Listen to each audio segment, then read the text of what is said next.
This is 5 Minute Feng Shui, episode number 5. What is clutter and how does it affect your life? Welcome to the 5 Minute Feng Shui podcast, where each week I talk about how to move energy and make money. You'll learn how to create a prosperous home and abundant life using classical Chinese Feng Shui. I'm your host, Katie Weber, publisher of the Red Lotus Letter, Feng Shui Easy for Wealth. Each week I'll cover Feng Shui topics that can help improve your life, share inspiring stories, and I always end with 3 easy-to-implement Feng Shui tips that you can put to work right away and usually in about 5 minutes. Now let's get started on the 5 minutes that can change your life.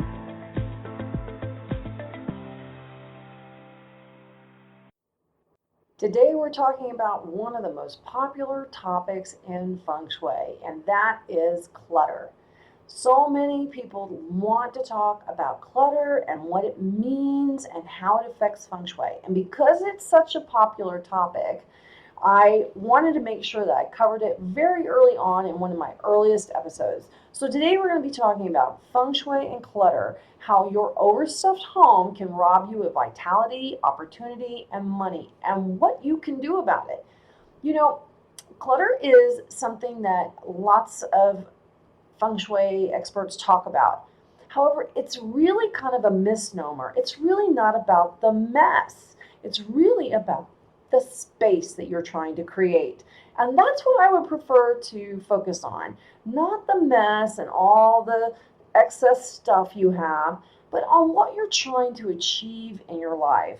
And how most of the time, we feel like our homes are congested, they're overstuffed, and the way that results is we feel like opportunities don't come to us. We feel like our life is stuck in the same old rut.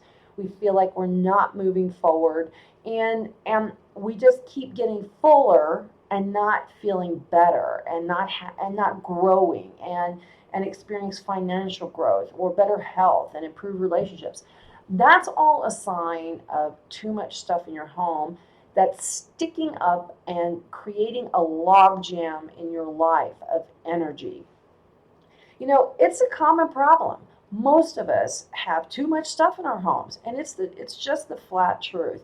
And if you're willing to invest a couple of weeks or a couple of weekends, just, even daily, 5-10 minutes at a time, you can get a grip on clutter and start feeling more in control over the stuff in your house and create space and opportunity for the things that you do want. Maybe the better still is you're not going to have to live in a disorganized, cluttered home that frustrates and annoys you. Having an uncluttered, organized home really does repay you in time and money, and it gives you a return on your peace of mind. And just in a few short weeks, you can see a huge difference. You can feel a difference. Besides being a serious recharge to your life and vitality, really, decluttering is great Feng Shui because of how it makes you feel and how it opens up your life. Just think about when you've walked into a home or maybe you've just finished cleaning your house and it's all clean and everything's put away and everything's organized. You just go, you can breathe again and you feel like your life is full of possibility. But when we have too much stuff around us, it makes us feel like we can't breathe. And breathing is so important. It gives us chi, and our home has to breathe. Really, everything that you're surrounded by exerts an influence on your life. If you're surrounded by clutter and disorganization, this is a serious energetic drain on your mind, your emotions, and your physical body. You know how too much stuff can turn your home into a trap, and it changes the energy that's yin. So instead of having an active, vibrant, unstuck house, it becomes overstuffed and bloated, and it feels like nothing's really moving. And once that happens, the circumstances of your life can start changing too. You can even say that clutter becomes the sticks and mortar that dam your life and stop the opportunities that flow to you.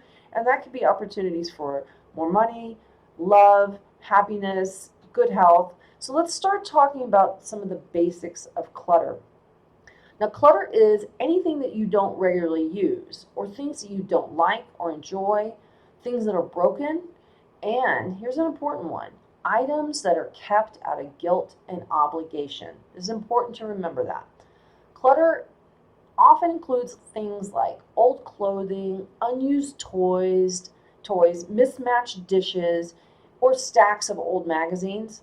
One of the worst sources of clutter is paper. We know how much stuff comes in the mail all the time to us, and things that we bring in, flyers, handouts, all the pizza coupons, jamming up the refrigerator.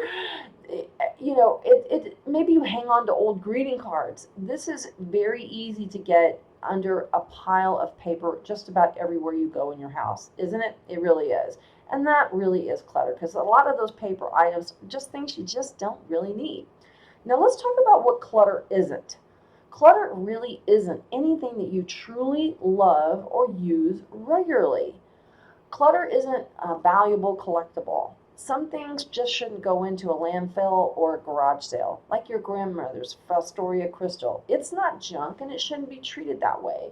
You might not use it, and if you don't use it and you don't want it, and you don't want to use it or give it to somebody, then you really should think about trying an antiques store or a consignment store or selling it on eBay. One woman I know made $15,000 off her clutter. I kid you not. Every week she sat at her computer with 5 to 10 items that she wanted to sell, and in 6 months she had made an extra $15,000 by selling that clutter on eBay. And guess what one of her goals for clearing all the clutter was? To create more money. It's happened to me. I will tell you that one time I got tired of my personal filing cabinet looking like such a mess and a jumble. And what was interesting was, as I was going through all the files and papers and throwing out so much stuff, that I kept wondering, why did I hang on to these? But I ended up finding a very important tax document, one that I didn't realize I had.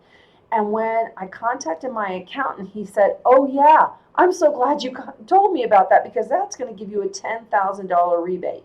So one day I spent 15 minutes and cleaned out my filing cabinet, and I got $10,000 back from the IRS. Hand to God, true story. Absolutely happened. Now let's talk about some clutter sources.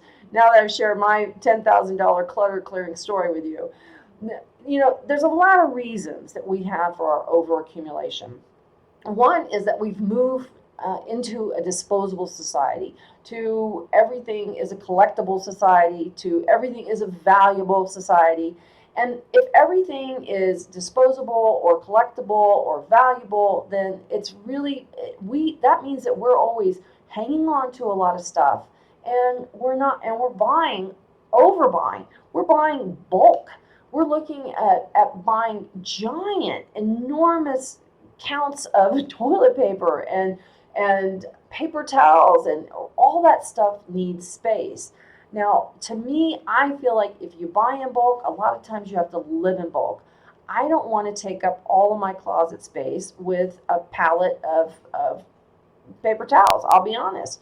I only need 3 or 4 rolls at a time. That's all I'll ever use. I want you to go back and think about really how much stuff do you really need to buy in bulk.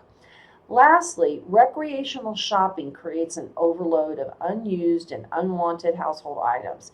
When we hit the mall every weekend, or TJ Maxx, or wherever it is that we like to shop, which I do like TJ Maxx, so thumbs up for them, it just packs your house and empties your wallet. That's just the plain truth. Now, it's important that we stay present about our clutter. The difficulty with clutter is both past and future. Too often we're tied to items because of the past. We'll tell ourselves, well, I can't get rid of it. It was a wedding gift, or it was Uncle Frank's. Or they'll think about the future, like, well, what if I need this again? We're always projecting out into the future when we're going to need that one little piece of 2x4. I know I actually do think about household projects like that, and I'll keep a hold of scrap lumber, and that's one of my issues, because I'm always doing projects. But that's what I can tell you about me. But what happens is, if you feel like you have to keep everything passed down to you from your loved ones, it's a lot of guilt. Remember that things are not people, and it's okay to let go of things. When you feel like you have to hold on to the possessions of your loved ones who are no longer around, and you have to, that really kind of boils down to feeling like you're living their life, that you're still having to hang on to their life too. And it makes for a crowded house. Keep a few items that you especially love or that you use on a regular basis. One of my favorite items from my grandmother, who was an antiques dealer, and let me tell you, she had a house load of stuff.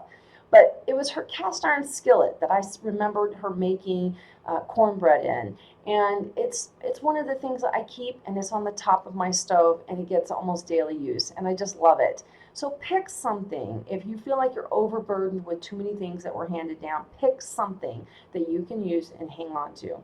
That's one of your 5-minute tips. And here's something that you will never ever hear, and that is be wasteful. Yep. Have you ever heard about those Depression era stories about being so poor that they had to put their coffee grinds in the sun and reuse them the next day? Well, look, people, it is not the Depression anymore, and it is perfectly okay to throw things away. You've got my permission and my encouragement to get rid of all your excess stuff. There's always enough. You can always get more if you need it. So if you're fearful because you may need something, or that you feel like you're just holding on, please try to let go, because there's always more. It's called Walmart, Target, your local grocery store. People like to hang on to things because they don't want to be wasteful. It's like holding on to that shirt that has like a gravy stain or a grease stain and it's never come out. Look, that stain is not going to come out the longer it hangs in the closet. So why reach for it and then keep putting it back on the rack? Throw it away once and for all. And this is another key thing about clutter. Don't donate trash. If you have a stain that doesn't come, it's bad karma. Because if you've got a stain in a shirt that you can't get out, of course, maybe somebody is intrepid and they can do it, but you don't like that chip dish, so chances are somebody else isn't going to like that chip dish. So, those things that are not really, that look broken or are stained or somehow damaged, throw them away. Otherwise, your good usable items, donate those. Those are great. Secondly, we want to look at your role in your clutter. Do you overshop? Do you keep things out of guilt? Do you have to buy in bulk, or are you afraid to throw things away? Take a good hard look at how and why your house has gotten cluttered, and it will help you get it under control and from being cluttered in the future. So recycle when you can, and throw away, donate, and sell the rest, and do it at every possible opportunity. Now let's talk about the physical symptoms of clutter, because it does affect you physically. Clutter stops the flow of energy, and when energy stops flowing, there's a negative impact to our body, our spirit, and that has an energetic flow in the form of money, opportunity, love, and just general happiness.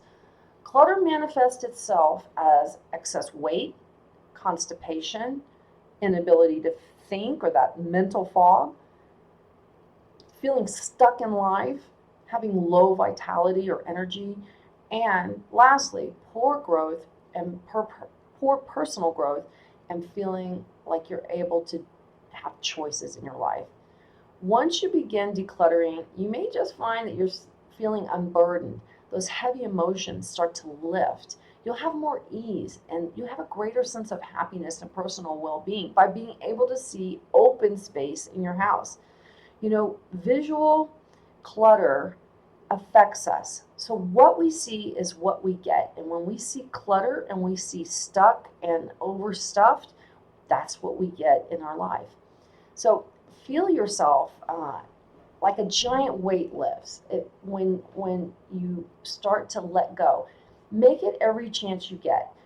That pen that you pull out of the coffee cup that you keep, to write memos, and you start to write a memo to yourself, and then you see it doesn't work. What do? We stick it back in the cup, and then we get another one. Don't do that. Throw it away right then. So let's talk about your 3 tips, your 3 feng shui tips for this week. Don't focus on the clutter for yourself. Focus on creating space in your home to create space in your life. That's number 1.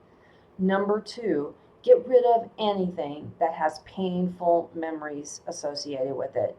If you have it doesn't matter. I know brides who have gone through serious marital issues. And yes, you can throw away a wedding dress.